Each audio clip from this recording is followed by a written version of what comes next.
andai lautan dijadikan tinta untuk menulis keutamaan dan keistimewaan yang didapatkan pada orang-orang yang hadir ke majelis-majelis seperti ini, niscaya tidak mungkin cukup. Lautan di muka bumi ini andai kata dijadikan tinta untuk menulis keutamaan orang yang bersalawat kepada Rasulullah, untuk menulis orang-orang yang berzikir kepada Allah, untuk menulis keutamaan orang-orang yang menuntut ilmu, duduk bersama orang saleh, duduk untuk mengingat Allah Subhanahu wa ta'ala, maka tinta yang banyaknya sebanyak lautan yang ada di muka bumi ini belum tentu cukup untuk menulis keutamaan-keutamaan tersebut. Al-Imam Al-Ghazali dalam kitabnya Mukasyafatul Qulub meriwayatkan satu hadis tentang keutamaan salawat kepada Rasulullah. Satu saja yang sudah membuktikan begitu besarnya keutamaan yang insya Allah pada malam hari ini kita dapatkan. Kata Imam Al-Ghazali, Rasulullah sallallahu alaihi wasallam bersabda, ada satu malaikat yang diciptakan sama Allah yang besarnya luar biasa. Malaikat niku kathah. Disabdakan oleh Nabi, di langitnya Allah itu tidak ada satu jengkal pun, tidak ada satu kilan pun, terkecuali di situ terdapat malaikat Allah yang beribadah menyembah Allah Subhanahu wa ta'ala. Nah, dari sekian banyak para malaikat, ada satu malaikat yang luar biasa besarnya. Dikatakan oleh Nabi Muhammad, malaikat yang besar niku kepalanya menembus langit Allah yang ketujuh, kakinya menembus bumi Allah yang ketujuh. Berarti malaikat ini besarnya melebihi daripada bumi. Malaikat yang besar tadi memiliki dua sayap. Sayap yang kanan panjangnya sampai ke paling baratnya dunia, sayap yang kiri panjangnya sampai ke paling timurnya dunia. Di kedua sayap malaikat tadi terdapat bulu. Bulunya sebanyak makhluk Allah yang ada di muka bumi ini. Berapa banyaknya kita sudah tidak tahu. Makhluk Allah berarti manusia, jin, hewan, syaitan, tumbuh-tumbuhan, itu semua makhluknya Allah. Kapan ada makhluknya Allah? Mulai dari dunia diciptakan sampai yaumil qiyamah. Berapa banyak jumlahnya tidak terhitung. Itu malaikat cuma satu, punya dua sayap. Di sayapnya terdapat bulu. Banyaknya bulunya atau jumlah daripada bulunya itu sebanyak makhluk Allah yang Allah ciptakan. Kata Nabi Muhammad, kalau ada satu orang yang bersalawat kepadaku, maka ini malaikat diperintahkan oleh Allah untuk menceburkan dirinya ke dalam sungai yang terbuat dari cahaya yang letaknya di bawah arasnya Allah. Setelah menceburkan dirinya ke dalam sungai itu, malaikat keluar dari sungai tadi, kemudian mengibaskan kedua sayapnya, dan dari kibasan sayapnya tadi setiap satu helai bulu meneteskan satu tetes air yang kemudian menjadi satu malaikat, yang mana malaikat tersebut bersujud di hadapan Allah, tidak mengangkat kepalanya dari sujudnya, bersujud beristighfar kepada Allah, memintakan ampun untuk orang yang bersolawat sampai hari kiamat.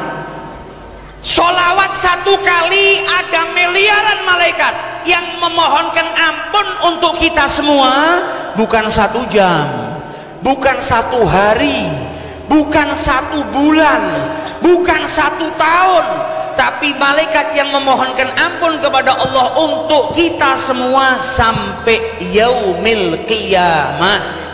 Maka dari itu dikatakan oleh Rasulullah, yang hadir majlis-majlis zikir, majlis-majlis sholawat, kata beliau, qumu maghfuran lakum, bangunlah kalian dari majlis tersebut, niscaya dosa-dosa kalian diampuni oleh Allah Subhanahu wa ta'ala. Itu baru satu dari keutamaannya sholawat. Belum lagi keutamaannya zikir. Kata Allah, siapa yang mengingatku, aku pasti ingat kepadanya. Lah kalau Allah yang menciptakan kita sudah ingat kepada kita, berarti kita akan ditempatkan di tempat yang paling mulia oleh Allah Subhanahu wa ta'ala.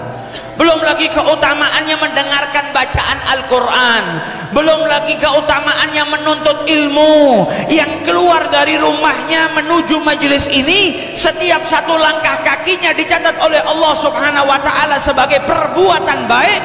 Ada yang meriwayatkan bahwasanya satu langkah seperti 1 tahun beribadah. Dan orang yang keluar dari rumahnya menuju ke majelis ilmu, niscaya akan dipermudah jalannya oleh Allah Subhanahu wa Ta'ala menuju ke dalam surganya Allah Subhanahu wa Ta'ala.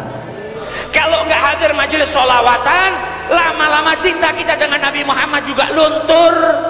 Iman saja bisa berkurang, iman saja bisa hilang, apalagi cinta. Kata Nabi, jadidu imanikum bigauli la ilaha illallah.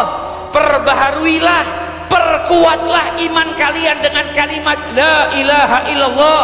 Ini menunjukkan kalau iman seseorang ini kadang bertambah, kadang berkurang. Iman saja juga bisa hilang, bukan hanya berkurang. Berapa banyak orang soleh di akhir usianya malah berbuat maksiat, mati dalam keadaan su'ul khatimah. Berapa banyak muslim karena perkara dunia, karena urusan materi, karena urusan cinta, dia tinggalkan agamanya. Kalau iman saja bisa hilang, apalagi cinta. Berapa banyak dulu orang yang cinta kepada Nabi Muhammad, tapi karena jauh dengan sang Nabi, akhirnya cintanya luntur. Ketika sudah luntur, lama-kelamaan hilang. Kalau sudah hilang cintanya kepada Nabi Muhammad, maka tidak ada manfaatnya dia hidup di muka bumi ini. Orang kalau nggak punya cinta sama Nabi Muhammad, bagaimana mungkin cinta sama Allah? Mustahil orang cinta dengan Allah tanpa cinta kepada junjungan Nabi besar Muhammad sallallahu alaihi wasallam. Mustahil orang cinta dengan syariatnya Allah kalau nggak cinta dengan Nabi Muhammad. Kata para ulama, senengo karo sing gawa, mengko awakmu bakal seneng karo sing digawa. Cintailah yang membawa syariat, nanti secara otomatis Anda akan mencintai yang dibawa oleh Nabi besar Muhammad sallallahu alaihi wasallam. Orang yang cinta dengan yang membawa sholat, pasti dia akan cinta dengan sholat. Orang yang cinta dengan yang membawa puasa, pasti dia akan cinta dengan puasa. Orang yang cinta dengan yang membawa perintah haji di jalan Allah, pasti dia akan cinta dengan menunaikan ibadah haji. Orang yang cinta dengan yang membawa ala bi dzikrillah tatmainnul qulub, pasti dia akan senang berzikir kepada Allah. Orang yang cinta dengan yang mengajarkan sabar, orang yang cinta dengan yang mengajarkan tawadhu, orang yang cinta dengan yang mengajarkan sunnah-sunnah, pasti dia akan senang dengan sunnah-sunnahnya Nabi besar Muhammad sallallahu alaihi wasallam. Berapa banyak orang sekarang yang sudah lupa dengan nabinya. Nabi Muhammad cuma sekedar di lisan, man nabiyuka Muhammad, cuma sekedar di situ. Padahal saat ini kita sangat membutuhkan beliau. Umat ini semakin terpecah belah, musibah di mana-mana. Yang bisa menyelamatkan kita cuma mengikuti dan pegangan kuat dengan Nabi besar Muhammad SAW. Kalau namanya Nabi Muhammad disebutkan saja bisa menyatukan manusia, bagaimana kalau kita berpegang teguh dengan Nabi besar Muhammad SAW? Yang mau negaranya selamat berarti harus selalu menghidupkan Nabi Muhammad di dalam hatinya. Kata Allah, wa ma kana Allahu liyu'adzibahum wa anta fihim. Janjinya Allah tidak akan menurunkan derita, tidak akan menurunkan musibah selagi Nabi Muhammad ada di tengah-tengah mereka. Kalau Kanjeng Nabi niku wonten tengah-tengah desa, ada di tengah-tengah masyarakat, ada di tengah-tengah kampung, maka Allah tidak mungkin menurunkan bencana di sana.